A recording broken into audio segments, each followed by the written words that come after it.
Voy a compartir un poquito lo que es nuestra experiencia en relación a lo que es el trasplante de córnea. ¿Por qué quisimos tocar este tema?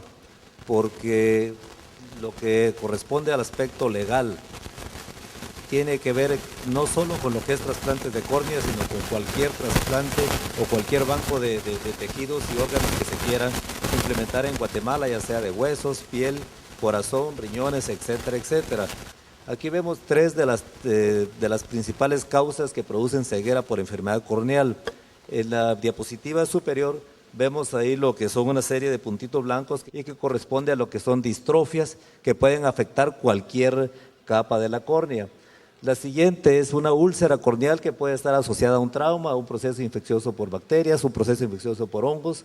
Y finalmente abajo, una de las causas más frecuentes de trasplante corneal en jóvenes, que es el queratocono, que muy frecuentemente es confundido con lo que es una enfermedad ametrópica, como ya sea miopía, astigmatismos miópicos compuestos o astigmatismos mixtos. Entonces son las tres principales causas de ceguera a nivel corneal.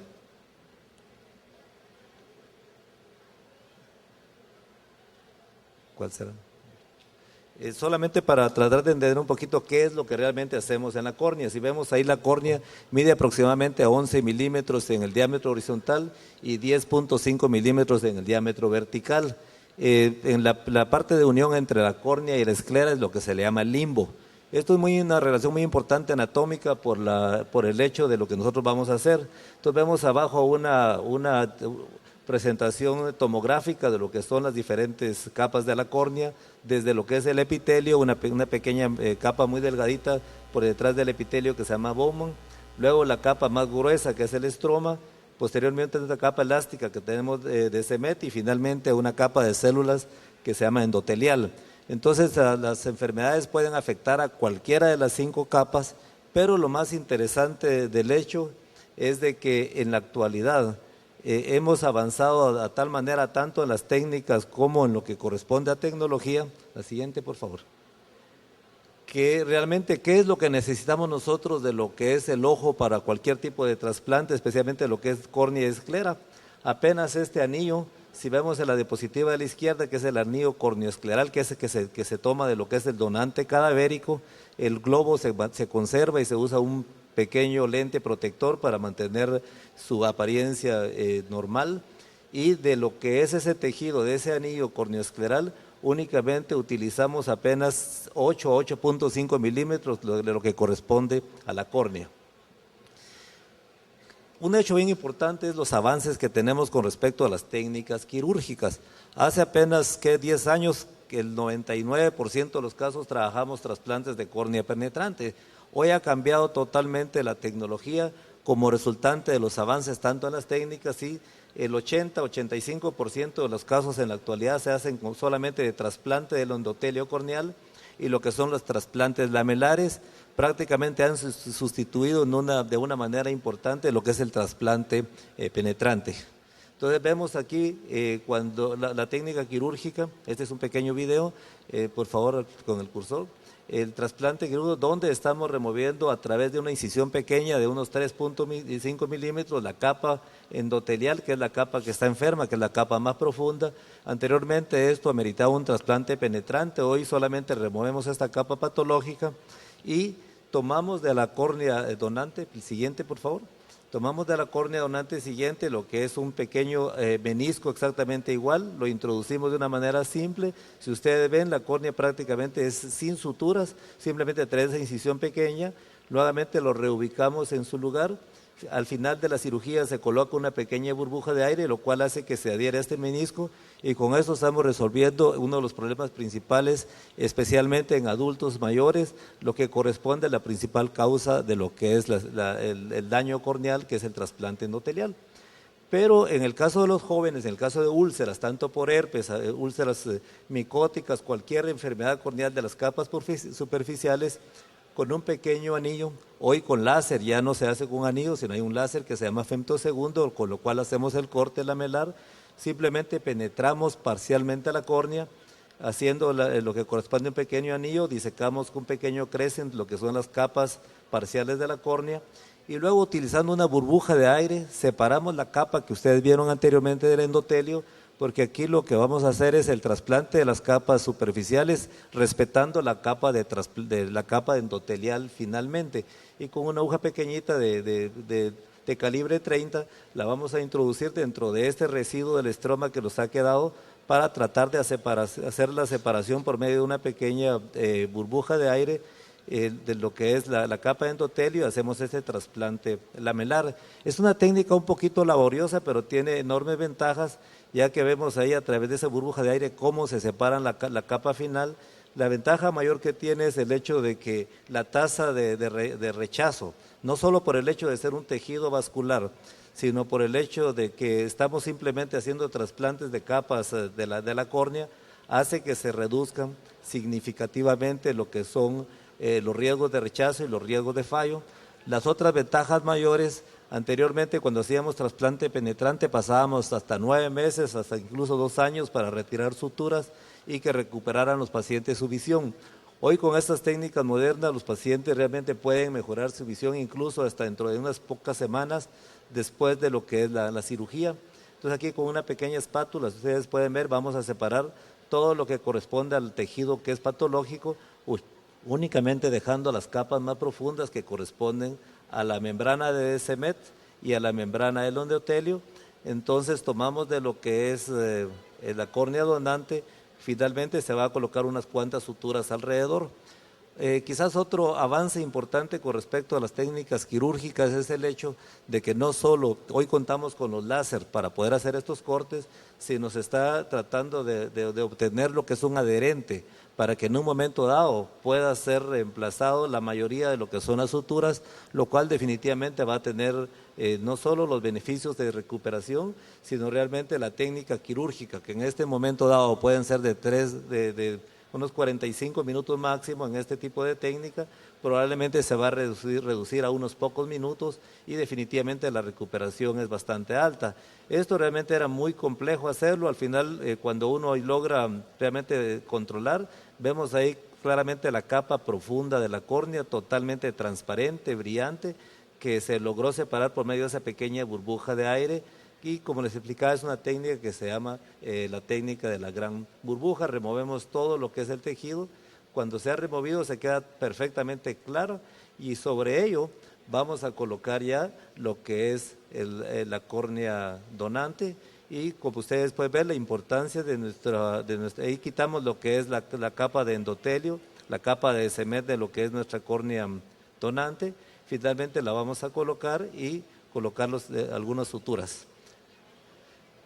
Así vemos ya realmente donde se va a colocar lo que es el botón donante, pero que solamente es parcial. Eso es el nuevo donante que ya se coloca las suturas. Veamos ahora lo que es el futuro y lo que es la situación actual. Esto es la nueva tecnología para trasplante de córneas, lo que es el láser de femtosegundo. Este es un láser que hace los cortes de los trasplantes, tanto lamelares, trasplantes endoteliales, los penetrantes. Puede hacer cortes tanto de tipo sombrero, cortes de tipo hongo o cortes en zigzag. Prácticamente está sustituyendo en un 100%, vamos a poner video por favor, está sustituyendo, regresemos, la anterior, no la anterior, la anterior, esa por favor, clica ahí. Entonces vemos aquí, esto es lo que hace el láser. Hace el láser un corte que va desde la parte posterior del endotelio y va haciendo 2 planos para que nos quede un corte en tipo sombrero y que sea mucho más consistente con el botón donante. Esto es más que todo para que lo vean, realmente es una manera muy rápida de hacerla, se hace en menos de 1 minuto, es un procedimiento bastante rápido. Y lo más interesante es que se puede hacer con gotas de anestesia, ya que el paciente no es tocado para nada con bisturí, sino es un equipo que solamente usa un pequeño anillo de aplanación y es un láser que hace todo este tipo de cortes a cierta distancia. Entonces vemos acá, después de que ha hecho la aplanación, existe un programa que define cuál es el tipo de corte que hacemos y finalmente lo único que el cirujano hace es con una pequeña espátula y una pinza remover este tejido que tiene estos cortes, este es el tejido que se remueve y nuevamente colocamos ya el tejido, el tejido ya sano del botón donante. Entonces esto es realmente lo que corresponde en la actualidad a la tecnología quirúrgica. Vamos a la siguiente, por favor. Aquí vemos algunos casos muy simples de una distrofia corneal, después en la imagen inferior donde ya el paciente está con su trasplante. Vemos aquí un trasplante penetrante que, como les explicaba al principio, ya casi se hacen en muy poco porcentaje, menos del 20% de los casos. ¿Cuál es el problema entonces que tenemos ahora en Guatemala? No solo es con los trasplantes de córnea, sino es con cualquier banco de tejidos y órganos. Por favor, la siguiente. Para conocimiento de muchos y probablemente para recordatorio, existe en Guatemala la ley que fue aprobada en el año 96, que es el decreto 9196, por lo que corresponde al organismo legislativo, y es donde se establece en esta ley lo que corresponde a los trasplantes, a la ley para disposición de órganos y tejidos, y se define claramente que esto es la cesión, extracción, conservación, suministro y utilización de tejidos humanos para ser utilizados, y lo establecen claramente para fines terapéuticos. Y dentro de esta ley se establece que cualquier persona mayor de 18 años es considerado un donador potencial. La siguiente, por favor. Dentro de este mismo decreto se establece lo siguiente con relación a lo que son donaciones y trasplantes, que la donación puede ser en vida y la donación puede ser post-mortem para cualquier tejido y para cualquier órgano, dependiendo de las características de cada uno de ellos, y que tiene que haber un consentimiento informado por escrito, legalmente autorizado, tanto del receptor como del donante. Y el otro hecho importante es que la donación es totalmente gratuita. Esto es muy importante para el hecho de evitar lo que corresponde a manipular económicamente lo que es trasplantes de órganos y tejidos. Dentro de esta misma ley, en su capítulo 3, establece claramente las características de lo que es el donante vivo, lo que es el donante cadavérico, cuáles son los requisitos para donante para los diferentes órganos y lo que corresponde a los requisitos también para los diferentes receptores.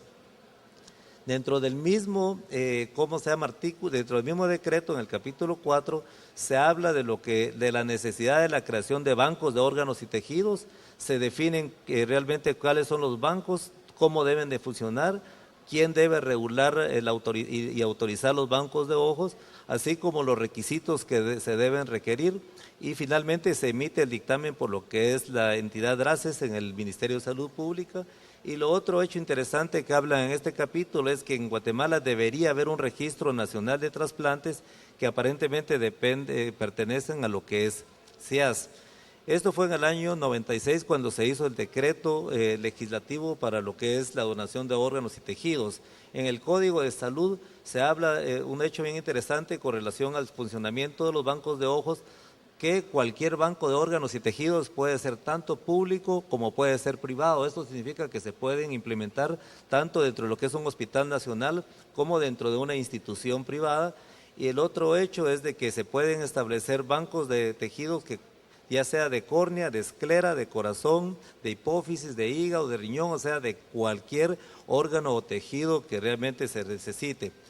Fue hasta el año 2006, si ustedes se dan cuenta, prácticamente 10 años después de haber sido aprobada la ley por el Congreso de la República, se establece este acuerdo gubernativo que es el 525-2006, que reglamenta la ley para la disposición de los órganos y tejidos. Sale en noviembre 3 del año 2006 y el día 6 de noviembre es impugnada por una fundación ante la Corte de Constitucionalidad y pasa engavetada ahí por los años 2006, 2007, 2008, 2009, 2010, hasta el año 2011, que es en noviembre del año recién pasado, que logra finalmente ser desengavetada de lo que es la Corte de Constitucionalidad. Mientras tanto, nosotros pasamos 4 o 5 años prácticamente sin hacer nada. ¿Qué es lo interesante de este acuerdo gubernativo? Que ya reglamenta lo que es la donación, lo que es el Registro Nacional de Trasplantes y lo que es la autorización y requisitos que se requieren tanto para los implantes como para los explantes de donadores cadavéricos y donantes vivos. La siguiente, por favor. En este mismo acuerdo gubernativo, que es el 525 del año 2006, Se habla de los diferentes donantes, como explicaba, el donante vivo, el cadavérico, los casos médico-legales, también se habla de los receptores y finalmente se habla de lo que es la lista de espera para asignación de órganos y tejidos a través de una lista nacional que en teoría debería estar dentro de lo que es el Ministerio de Salud Pública. La siguiente, por favor. Nuevamente dentro de esto, sale finalmente uno de los artículos, que es el 39 de este capítulo, que habla que para poder funcionar los bancos de ojos tiene que reglamentarse, autorizarse y tener una vigilancia a través de una institución que es DRACES del Ministerio de Salud Pública, a donde se debe informar y a donde ellos también establecen una serie de medidas del control de los bancos de órganos y tejidos. Vamos a la siguiente, por favor.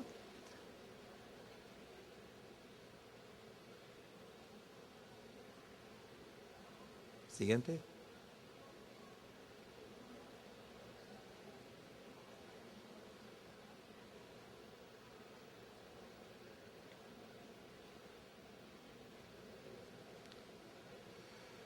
Finalmente, ¿qué es lo que está pasando con lo que es el banco de ojos?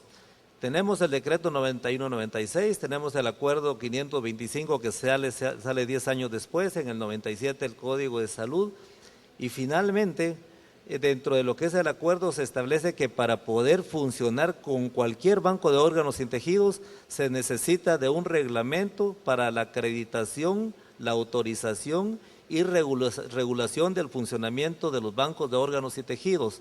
Específicamente en el caso de nosotros de ojos, lo que corresponde al banco de córneas y escleróticas, que es realmente lo que en este momento nosotros estamos trabajando desde el año pasado en noviembre, o sea, llevamos un año de estar tratando de que nos autoricen en el Ministerio de Salud Pública lo que es el reglamento para la autorización del funcionamiento de los bancos de córneas y escleróticas. ¿Cuál es el punto crítico que tenemos en este momento a través de lo que es asesoría jurídica del Ministerio de Salud Pública? ¿Se debe hacer una normativa? ¿Se debe hacer un acuerdo ministerial? ¿O se debe hacer un acuerdo gubernativo? Por parte de la asociación y de lo que es el Comité de Banco de Córneas y Esclerótica, lo hemos elaborado como normativa, lo hemos elaborado como acuerdo ministerial, lo hemos elaborado como acuerdo gubernativo y hasta el momento dentro de la misma asesoría jurídica del Ministerio de Salud Pública no existe un acuerdo acerca de realmente cómo debe ser aprobado este reglamento, ya que en ningún lugar, ni siquiera del decreto ni del acuerdo gubernativo, establecen quién es el que debe firmar este reglamento, si es DRACES, si es el Ministerio de Salud Pública o si es el presidente a través de un acuerdo gubernativo. Se los comparto esto porque cualquiera que quiera implementar un banco de tejidos y órganos va a tener que pasar por todo este historial que es sumamente complejo y lamentablemente se traban muchos de los problemas dentro de lo que son las autoridades a nivel del Ministerio de Salud Pública. ¿Qué es lo que nosotros logramos? Pues tenemos un comité de banco de ojos que lo conforman miembros de la Asociación Guatemalteca de Oftalmología. Segundo, que tenemos sedes potenciales, lo que es Clubes de Leones, lo que es la Unidad Nacional de Oftalmología, lo que es el Seguro Social, pero no podemos avanzar nada para que llenen el formulario de aprobación mientras no tengamos este reglamento. Existe también ya una fundación que apoya al Banco de Ojos. Tenemos todos los requisitos para la autorización, pero no podemos hacer ninguna creación de banco de ojos como resultante de esta traba ministerial. Así que quería compartirles básicamente lo que es el trasplante corneal, de dónde obtenemos nosotros los tejidos, de donantes que vienen del extranjero. Muchísimas gracias.